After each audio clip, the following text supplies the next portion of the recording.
नमस्कार, SSN solution channel पर आप सभी का स्वागत है। कॉम्प्लेक्स एनालिसिस की 3 यूनिट कंप्लीट हो गई। यूनिट 4 स्टार्टेड है। इसमें यूनिट 4 का आज सेकेंड लेक्चर है। फर्स्ट लेक्चर में हमने रेसिड्यू कैसे निकालते हैं वो सीख लिया था। आज उसी बेस पे एक क्वेश्चन है रेसिड्यू का, जो कि शेखावाटी यूनिवर्सिटी 19 में आया हुआ है। उसके बाद हम कोशी अवशेष प्रमेय, कोशी रेसिड्यू थ्योरम, जो कि वेरी वेरी इंपॉर्टेंट है, वो वेरीफाई करेंगे। ओके, तो पहले हम रेसिड्यू का जो एक एग्जांपल्स बच रहा है वो कर लेते हैं। यहां हमें फंक्शंस दिया हुआ है f of z equals to e की पावर z अपॉन में z साइन m z का z इक्वल्स टू 0 पर अवशेष ज्ञात कीजिए। ओके, z इक्वल्स टू 0 के ऊपर इसका हमसे रेसिड्यू पूछा गया है। अब यहां देखो z इक्वल्स टू 0 पे रेसिड्यू मतलब हमें क्या चाहिए, हमें विचित्र बिंदु चाहिए। Okay, singular point. अब सिंगुलर पॉइंट क्या है देख लिया था हमने, ऐसे पॉइंट जो फंक्शन को इन्फिनिटी पर भेजने का काम करते हैं। तो यहां ये z 0 पे पूछा है हमसे, आगे हमें नहीं देखना। ऐसे तो ये जो साइन है, यहां यदि हम z का मान n पाई रखते हैं तभी ये इन्फिनिटी पर भेजेगा, लेकिन इसने n नहीं लिया, इसने केवल एक पर्टिकुलर पॉइंट की बात की है 0 के लिए। तो 0 के लिए एक तो ये z खुद 0 है, यहां से ये इसको इन्फिनिटी पर भेजने का काम कर रहा है, और ये कि साइन m z, क्योंकि हम जानते हैं साइन 0 का मान क्या होता है 0, और अपॉन में 0 आ रहा है, दैट मींस ये भी इसको इन्फिनिटी पर भेजेगा। इसका मतलब z इक्वल्स टू 0 पर ये द्विकोटि मतलब 2 ऑर्डर का क्या है, ये अनंतक है, और अनंतक को हम पोल्स बोलते हैं। तो ये z इक्वल्स टू 0 पर द्विकोटि का अनंतक है। दैट मीन्स इसे हमें z स्क्वायर से मल्टीपल करना होगा, यही हमने सीखा है। तो dy बाई dz की पावर हम जितने डिग्री का है उससे एक कम करेंगे, अपॉन में फैक्टोरियल करेंगे, तो यहाँ 1 अपॉन में फैक्टोरियल होगा। जो वैल्यू आएगी वहां फिर हम लिमिट z टेंड्स टू 0 करेंगे, जो वैल्यू आएगी, और इसे हम z स्क्वायर और f ऑफ z से मल्टीपल करेंगे। f ऑफ z क्या है हमारा यहाँ e की पावर z अपॉन में z sine m z। z से z कैंसिल हो जाएगा हमारा, एक z से z कैंसिल हो गया। अब ये z और ये साइन m z है, इसे हमें ये साइन m z से z डायरेक्ट कैंसिल नहीं हो रहा। ओके, डायरेक्ट कैंसिल नहीं हो रहा, ये लिमिट लगाने पर कैंसिल होगा। यदि हम इसको m z अपॉन में साइन m z, और यहां हम m लिखते हैं और लिमिट अप्लाई कर देते हैं हम z टेंड्स टू 0, तब इसका मान 1/m होगा, तब इसका मान 1/m हो जाएगा। लेकिन ये क्या कह रहा है फंक्शन, ये कह रहा है कि पहले आप इसका डिफरेंशिएशन करो, उसके बाद में लिमिट अप्लाई करो। तो इसका डिफरेंशिएशन करने के बाद में जब हम लिमिट अप्लाई करेंगे तो ये कॉम्प्लिकेट बन जाएगा। इसलिए हमने क्या किया, 0 के हमने 2 फॉर्मूले देखे हैं। एक तो ये वाला फॉर्मूला जो कि यहाँ काम नहीं कर रहा, बन भी जाएगा तो कॉम्प्लिकेट बनेगा। सेकंड हमारा दूसरा कि 1/z का कोफिशिएंट किसमें, f ऑफ z के एक्सपेंशन में। तो यहां हम f ऑफ z का एक्सपेंशन कर दें और वहां हम 1/z ले और 1/z का कोफिशिएंट ले लेंगे, जो आएगा वो इसका आंसर हो जाएगा। तो ये यहाँ इजी है बजाय इस फॉर्मूले के। तो यहां हम ये वाला यूज में ले रहे हैं 1/z का कोफिशिएंट। तो उसके लिए हमने क्या किया, हमने इसे सॉल्व किया। f of z equals to e की पावर z का एक्सपेंशन क्या होता है हम जानते हैं, 1 plus z square factorial 2 z cube factorial 3 plus and so on, और साइन mz का होगा mz minus mz cube factorial 3 mz की power 5 factorial 5 minus and so. ये दो फॉर्मूले हम यहां यूज में लेंगे तो ये बनेगा हमारा 1 plus Z square factorial 2 Z cube factorial 3 plus and so upon में जेड साइन mz का mz माइनस mz का क्यूब फैक्टोरियल 3 प्लस mz की पावर 5 फैक्टोरियल 5 माइनस एंड सो। अब इसे हम सॉल्व करें तो ये वैल्यू बनेगी हमारे पास में, यहां से हमने mz कॉमन ले लिया तो 1 अपॉन में mz स्क्वायर हमारा बाहर, ये हमारा ऊपर जाएगा तो ये बनेगा हमारे पास में 1 plus Z square factorial 2 Z cube factorial 3, ये हमारा इनवर्स में बन जाएगा। इनवर्स में हमारा बनेगा यहां 1 minus mz square factorial 3 mz की पावर कॉमन ले लिया हमने यहां से mz तो यहां 1 हो गया, स्क्वायर हो गया, इसकी पावर 4 फैक्टोरियल 5, इसे हम एक फंक्शन मान लें की पावर -1। ओके, ये हमारे पास में वैल्यू आ गई। अब इसे हम सॉल्व करें तो ये हमारा 1 अपॉन में mz स्क्वायर, ये हमारा as it is 1 plus Z square factorial 2 plus Z cube factorial 3, इसका हम एक्सपेंशन करें तो हमारे पास में वैल्यू बनेगी 1 plus mz square factorial 3 plus mz की power 4 factorial 5 minus and so on, फिर प्लस करेंगे और इस कंप्लीट का स्क्वायर होगा फैक्टोरियल। तो यहां तक हम इसका एक्सपेंशन करें, हमें केवल 1/z चाहिए, आगे हमें वैल्यू नहीं चाहिए। तो यहां हमारे पास में जो वैल्यूज है 1/z इक्वल्स टू, ये हमारे पास में 1/z कब होगा, देखो बाहर z स्क्वायर है तो अंदर हमें क्या चाहिए, केवल z की टर्म्स चाहिए, हमें अंदर केवल z की टर्म्स चाहिए, क्योंकि z को इससे मल्टीपल करेंगे हमारे पास 1/z आ जाएगा।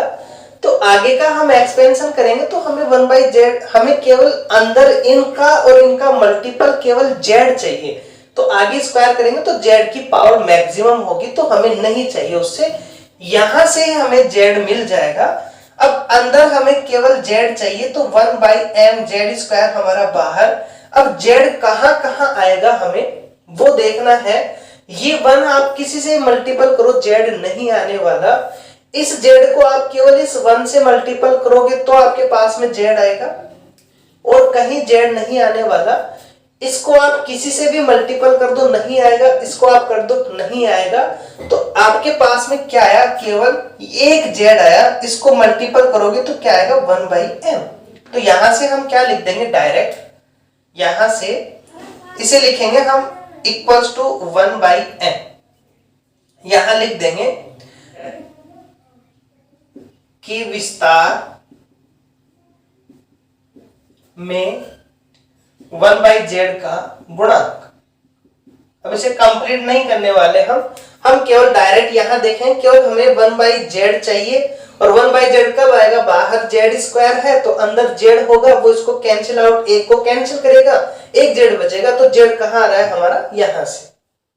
तो ये था हमारा function f of z equals to e की पावर z साइन mz का z इक्वल्स टू 0 के ऊपर अवशेष, तो इसका अवशेष होगा हमारा 1/m। नेक्स्ट जो थ्योरम है वो थ्योरम है हमारी कोशी परमे द्वारा अवशेष। ओके, ये जो थ्योरम है हमारी, ये राजस्थान यूनिवर्सिटी 11, 14, 17, 18 में आई हुई है और शेखावाटी यूनिवर्सिटी 20 में पूछी गई है। कोशी अवशेष परमे, कोशी रेसिड्यू थ्योरम।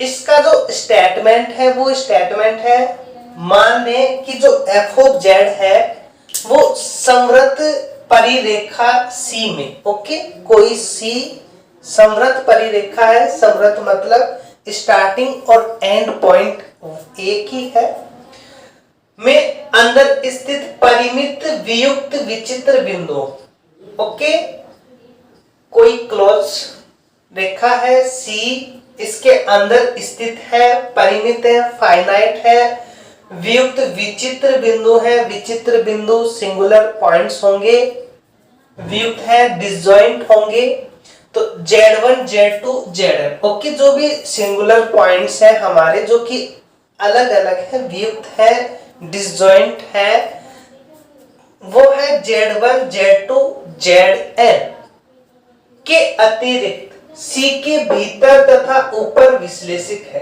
क्या कह रहा है ये कि जो f of z है वो f of z, ये जो Z1 Z2 Zn पॉइंट है केवल इनके ऊपर विश्लेषिक नहीं है, उसके अलावा C के ऊपर और C के अंदर सभी जगह f of z कैसा है, एक विश्लेषिक फंक्शन है, एनालिटिक फंक्शन है, केवल इन पॉइंट्स को छोड़कर, क्योंकि ये पॉइंट्स कैसे हैं, हमारे सिंगुलर पॉइंट है, और हम जानते हैं कि सिंगुलर पॉइंट वे पॉइंट्स होते हैं जो फंक्शन को इन्फिनिटी पर भेजते हैं, और इन्फिनिटी पर यदि फंक्शन जा रहा है तो वो फंक्शन एनालिटिक फंक्शन नहीं होगा। ये हमने यूनिट फर्स्ट में डिस्कस कर लिया था।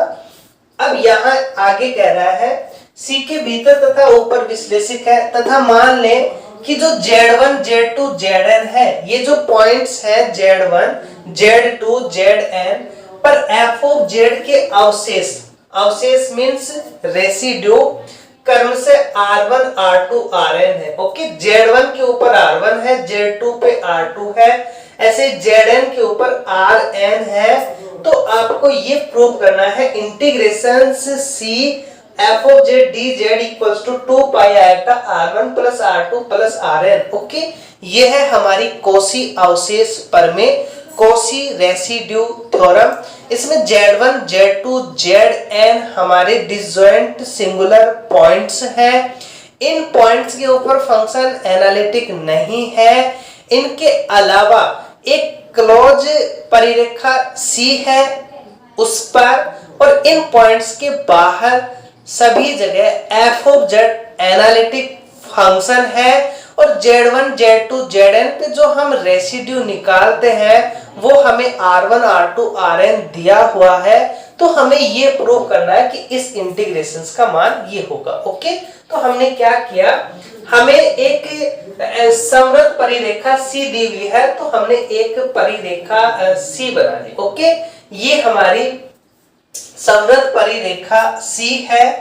अब इसके अंदर हमने जो पॉइंट्स हैं Z1 Z2 Zn, वो Zn पॉइंट हमने डिनोट कर दिए, ये Z1 है, ये Z2 है, ये Z3 है, एंड सो ऑन, ये हमारा Zn पॉइंट, ओके। ये पॉइंट्स है Z1 Z2 Zn, इनको हमने इसके अंदर बता दिए कि हाँ ये जो पॉइंट्स हैं हमारे, ये पॉइंट्स Zn इस प्रकार से हैं। अब इसके ऊपर ये एनालिटिक नहीं है, तो हमने क्या किया, हमने इस पॉइंट को सेंटर मान के और एक रेडियस का एक सर्किल बना दिया। क्या बनाया हमने Z1 पॉइंट को केंद्र मानकर एक सर्किल ड्रॉ किया, Z2 को सर्किल ड्रॉ किया, Z3 को सर्किल ड्रॉ किया, ऐसे ही हमने Zn के लिए भी एक सर्किल ड्रॉ कर दिया। ये हमने n सर्किल बना दिए। अब यहां से जो हमने सर्किल बनाया है इसकी डायरेक्शन हमने एंटी क्लॉकवाइज रखी है, तो इनकी हम क्लॉकवाइज रख देंगे, ओके। अंदर वाले की हम अपोजिट मानते हैं, बाहर वाले की हम अलग। अंदर वाले होते हैं उनके सभी की सेम डायरेक्शन होगी, बाहर वाले की अपोजिट डायरेक्शन हम लेते हैं। तो इनकी जो रेडियस है वो रेडियस भी हमने मान ली, ये हमारा जो रेडियस है इसकी R1 R2 R3 Rn, ये हमने इनकी रेडियस मान ली। अब जो फंक्शन है f of z, अब जो ये f of z फंक्शन है ये इस C के ऊपर एनालिटिक होगा, सी के अंदर व इन सर्किल के बाहर। वो सर्किल पे नहीं बोल रहे हम, सर्किल के अंदर नहीं बोल रहे। सर्किल के अंदर हम क्यों नहीं बोल सकते? क्योंकि दिया हुआ है हमें कि Z1 Z2 Zn पॉइंट पर f of z analytic function नहीं है, तो हम सर्किल के अंदर नहीं बोल सकते। बट इन छोटे छोटे जो सर्किल्स हैं, इन सर्किल के बाहर तो होगा, क्योंकि ये दिया हुआ है। केवल इन पॉइंट्स पे नहीं है, हमने जिन जिन पॉइंट्स पर एनालिटिक नहीं था उन सभी पॉइंट पर हमने एक सर्किल ड्रॉ कर दिया। और वो सर्किल हमने इस प्रकार से ड्रॉ किया है कि जो ये सर्किल्स हैं ये एक दूसरे को काटे नहीं, एक दूसरे को काटे नहीं। क्यों नहीं काटे? क्योंकि यहां हम कोसी प्रमेय लगाएंगे और कोसी प्रमेय से हम इसका डायरेक्ट एक्सपेंशन कर सकते हैं, डायरेक्ट इनका मान निकाल सकते हैं। इसलिए हमने ऐसे छोटे छोटे सर्किल बनाए ताकि ये एक दूसरे को काटे नहीं। अब इन पॉइंट्स पर तो है नहीं, सभी पॉइंट्स को हमने सर्किल में बना दिए, तो उन सर्किल के अंदर तो जो वो पॉइंट है उन पे नहीं है, तो हम नहीं कह सकते। बट उन सर्किल के बाहर और इस सी पर और सी के अंदर तो एनालिटिक फंक्शन होगा। तो हमने यही कहा कि ये जो f ऑफ z है, ये f ऑफ z सी पर, सी के अंदर व इन सर्किल के बाहर, सी के अंदर व इन सर्किल के बाहर कैसा है? एनालिटिक फंक्शन है। तो कोसी प्रमेय से, कोसी प्रमेय से हमारे पास क्या वैल्यू बनेगी? कोसी प्रमेय से क्या होती है? कोसी प्रमेय integration C f of Z D z equals to जितने भी छोटे छोटे सर्किल्स हैं सभी का sum C1 f of Z D z plus C2 f of Z D z plus and on CN f of Z D Z. Okay, इसे दे देंगे हम इक्वेशन फर्स्ट। ये हो गई हमारी कोसी प्रमेय। अब यहां जो हमने इसको इक्वेशन फर्स्ट दिया है ना, तो ये हमारे पास में इक्वेशन फर्स्ट आ गई कोसी प्रमेय से। अब यहां ये जो रेसिड्यू के लिए हमसे बोला गया है, तो रेसिड्यू के लिए जो फॉर्मूला होता है वो होता है हमारा Ri equals to 1/2 pi iota integration Ci f of Z D Z. Okay, ये हमारे पास में रेसिड्यू का फॉर्मूला होता है। अलग अलग पर्टिकुलर केस के लिए हमने प्रीवियस लेक्चर में डिस्कस कर लिया था। जनरल जो रेसिड्यू है वो हमारा इस फॉर्मूले से वेरीफाई करते हैं हम उसे। अब ये हमारे पास में रेसिड्यू हो गया, तो हमने क्या किया? दोनों साइड हमने समेशन अप्लाई कर दिया, क्योंकि जो i है, i कहां से कहां तक है? 1 से लेकर n तक है, तो हमने दोनों साइड समेशन लिया। i equals 1 to n summation ri equals to 1/2 pi iota summation i1 to n integration Ci f of Z D Z. Okay, हमने समेशन को ओपन किया तो ये बना हमारे पास में 1/2 पाई आयटा, ये आयटा है, ये आई है हमारा। ओके, तो ये बना हमारा C1 f of Z D z plus C2 f of Z D z plus and so on plus Cn f of Z D Z और ब्रैकेट क्लोज। और C1 C2 Cn का मान हम इक्वेशन फर्स्ट से क्या लिख सकते हैं? 1/2 pi iota integration C F of Z D Z. Okay, और ये मान किसके इक्वल आ गया? समेशन ri के। और यही हमें प्रूव करना था कि 2 पाई आयटा, यहाँ इस 2 पाई आयटा को इधर मल्टीपल किया हुआ है, तो इसे हम मल्टीपल कर देंगे इंप्लाइज करके। Integration C F of Z D Z क्या बन गया हमारा? 2 पाई आयटा इससे मल्टीपल में होगा। और हमने क्या किया? इस समेशन को भी ओपन कर दिया, तो ये R1 R2 Rn। ओके, ये आ गया हमारे पास में कोसी अवशेष प्रमेय। और वेरी इंपॉर्टेंट है ये स्टेटमेंट, इसका हम आगे भी यूज करेंगे और आगे कॉम्पिटिशन्स के अंदर भी इसका very very very important role रहता है। तो ये कोसी अवशेष प्रमेय है। कैसे है? हमने एक C लिया, उसके अंदर छोटे छोटे सर्किल बनाए, जिन पॉइंट्स पे वो नहीं था उनको हमने अलग कर दिया। यहां से हमने एनालिटिक फंक्शन लिया, कोशी बहुसंबंध क्षेत्र बनाए, दैट मींस ये एक से ज्यादा संबंध होते हैं तो बहुसंबंध हो गया। कोशी बहुसंबंध क्षेत्र से ये बन गया हमारे पास में। ये रेसिड्यू का फॉर्मूला हम जानते हैं, समेशन अप्लाई किया और हमने कंडीशंस अप्लाई करके इसको वेरीफाई कर लिया। तो वेरी सिंपल है, ये स्टेटमेंट भी आप याद रखोगे। तो ये थी हमारी कोशी अवशेष प्रमेय या कोशी रेसिड्यू थ्योरम। नेक्स्ट है हमारा आर्गुमेंट प्रिंसिपल या कोणार्क सिद्धांत, जो कि शेखावाटी यूनिवर्सिटी 18 में आया हुआ है।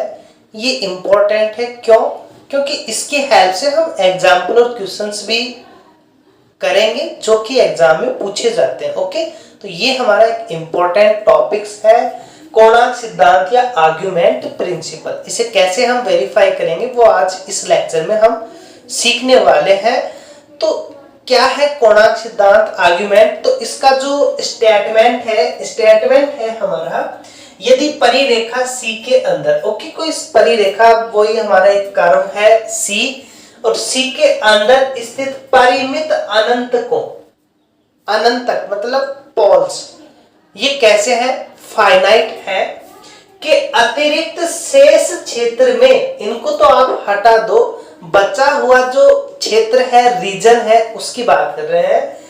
C पर फलन f ऑफ z विश्लेषिक है। यही तो हम जानते हैं कि विश्लेषिक फलन कब होगा? जब फंक्शन इन्फिनिटिव पर नहीं जाए। और इन्फिनिटिव कौन सा है? ये पोल्स। अब पोल्स को तो हमने हटा दिया, बचे हुए पे इन्फिनिटिव होगा नहीं, तो वहां क्या होगा? फंक्शन हमारा एनालिटिक फंक्शन हो जाएगा।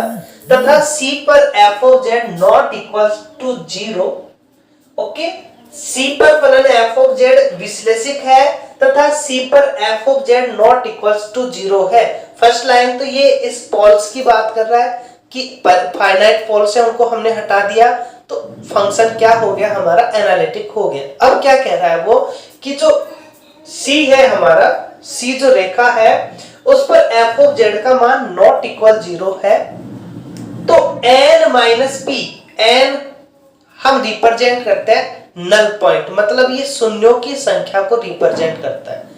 n नल से हम शून्य बोलते हैं। और ये जो p मतलब पोल्स, तो अनंतकों की संख्या या नंबर्स ऑफ पोल्स, ये बोलेंगे हम p को। तो n माइनस p का मान 1/2 पाई डेल c अर्ग f ऑफ z। ओके, ये होगा हमारा n माइनस p। n मतलब जितने शून्य हैं उनकी संख्या में हम इन्फिनिटिव की संख्या को माइनस कर दें, तो जो वैल्यू आएगी वो किसके इक्वल आएगी? 1/2 पाई डेल c अर्ग f ऑफ z। और यहाँ ये जो डेल c है ये अर्ग f ऑफ z में विचरण को दर्शाता है, मतलब वो कितना चला। जैसे हमने ये कर्व लिया और ये जो यहां से यहां तक चल रहा है, तो ये जो विचरण हुआ चला, ये इसको रिप्रेजेंट कर रहा है डेल c, कि यहां इस एक पॉइंट से दूसरे पॉइंट तक इसने कितनी दूरी तय। जबकि z द्वारा समृद्ध परिरेखा c का एक बार परिभ्रमण किया जाता है। ओके, ये जो z है ये इस c के ऊपर केवल एक बार ही चलेगा, सेकंड टाइम्स तक नहीं चल रहा। दैट मींस ये एक टाइम्स तक यदि ये चल रहा है तो कितना एंगल बनाएगा? ये 2 पाई। अब सेकंड टाइम तक चल ही नहीं रहा तो ये मैक्सिमम एंगल कितना बनाएगा? ये 0 से स्टार्ट करेगा और 2 पाई एंगल तक ये कवर करेगा। एक m कोटि के अनंतक या शून्य की गणना m बार की जाती है, कि यदि कोई अनंतक है या शून्य है, पोल्स है या नल पॉइंट्स है, तो उनकी यदि m टाइम्स तक वार है तो उनकी m बार ही हम गणना करेंगे। मतलब यदि ये ऐसा हो z माइनस 1 की पावर m, तो ये 1 के ऊपर m टाइम्स तक क्या बना रहा है? इन्फिनिटी बना रहा है, तो इसकी आप m बार गणना करोगे, मतलब m है इसमें क्या? पोल्स। और ऐसे यहाँ z माइनस b की पावर n हो तो ये 0 कितने टाइम्स तक बना रहा है? ये n टाइम्स तक बना रहा है, तो इसको आप n टाइम्स तक 0 बोलोगे। ये इसके बारे में बताना है। ओके, तो इस सीरीज में हम केवल जो क्वेश्चंस आए हुए हैं वेरी इंपॉर्टेंट, जो वेरी वेरी इंपॉर्टेंट है, केवल वो ही इंक्लूड कर रहे हैं, अदरवाइज पूरा सिस्टमेटिक तरीके से हम सॉल्व करते हैं और एक एक पॉइंट्स क्लियर करवाया जाता है। बट यहाँ हम केवल एक सीरीज ले रहे हैं ना, इतना टाइम है, एग्जाम्स भी हमारे लगभग लास्ट जुलाई या अगस्त में स्टार्ट होंगे और जल्दी ही स्टार्ट होके फिनिश अप भी होगा, क्योंकि रिजल्ट भी उनको जल्दी ही लाना है, तो इतना टाइम है नहीं। तो इसलिए आप इस फॉर्मूले को डायरेक्ट याद रखोगे, n minus P equals to 1 upon में 2 pi iota integration C F dash Z F of Z D Z. Okay, otherwise हम इसे पूरा वेरीफाई करते हैं कैसे ये फॉर्मूला आया हमारे पास में। तो आप इसे याद रखेंगे इसके लिए कि n माइनस पी होता है, उसका मान ये होता है 1 अपॉन में 2 pi iota integration C F dash Z upon में F of Z D Z. n किसको रिप्रेजेंट कर रहा है? शून्यों की संख्या को, p अनंतकों की संख्या को रिप्रेजेंट कर रहा है। अब इसे हम सॉल्व कर सकते हैं, हमें ये कंडीशंस लानी है, इसे आर्ग्यूमेंट में चेंज करना है। तो हम इसे क्या लिख सकते हैं? 1 अपॉन में 2 pi iota integration C log F of Z और ये डी बाई डी जेड और यहां हमारा डी जेड। ओके, इसे हम लिख सकते हैं ऐसा। हम इसका डिफरेंशिएशन करेंगे लॉग का, तो लॉग का क्या होगा?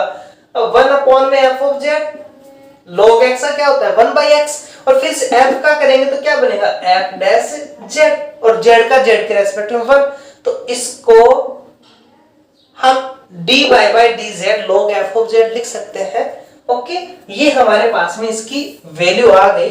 अब यहाँ डी बाई डी जेड है, यहाँ हमारा इंटीग्रेशन है, ये एक दूसरे को कैंसिल आउट करेगा, बट इसकी लिमिट अप्लाई होगी। ओके, इसकी लिमिट हमारी अप्लाई होगी, तो ये बनेगा 1 अपॉन में 2 pi iota log F of Z, और ये हमारी जो लिमिट्स है सी, वो लिमिट हमने यहाँ अप्लाई कर दी। अब ये जो लिमिट हमारी सी है, इसको ये क्या कह रहा है? डेल सी से रिप्रेजेंट करवा रहा है, तो हमने इसको डेल सी से रिप्रेजेंट कर दिया। तो 1 अपॉन में 2 pi iota del C log F of Z, ये हमारे पास में वैल्यू। अब ये हमारे पास में वैल्यू आ गई इसे सॉल्व करने के बाद, बट हमें प्रूव क्या करना है? हमें तो प्रूव करना है कि यहाँ आयटा नहीं आना चाहिए और यहाँ अर्ग होना चाहिए। तो इसका हम फॉर्मूला जानते हैं, क्या होता है इसका फॉर्मूला?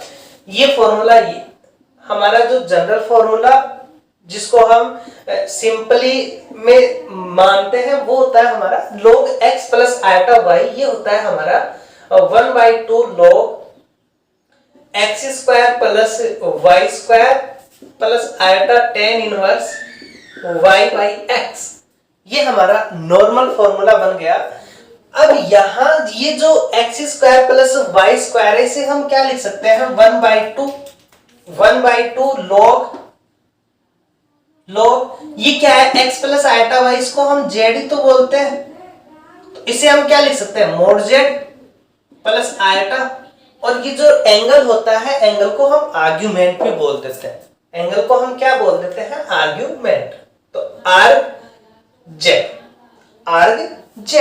अब यहां ये एफ ऑफ जेड है, तो एफ ऑफ जेड के लिए क्या बनेगा हमारा? Log F of z equals to 1/2 log इस एफ ऑफ जेड का मापांक प्लस आयटा आर्ग जेड क्या है हमारा? F of Z.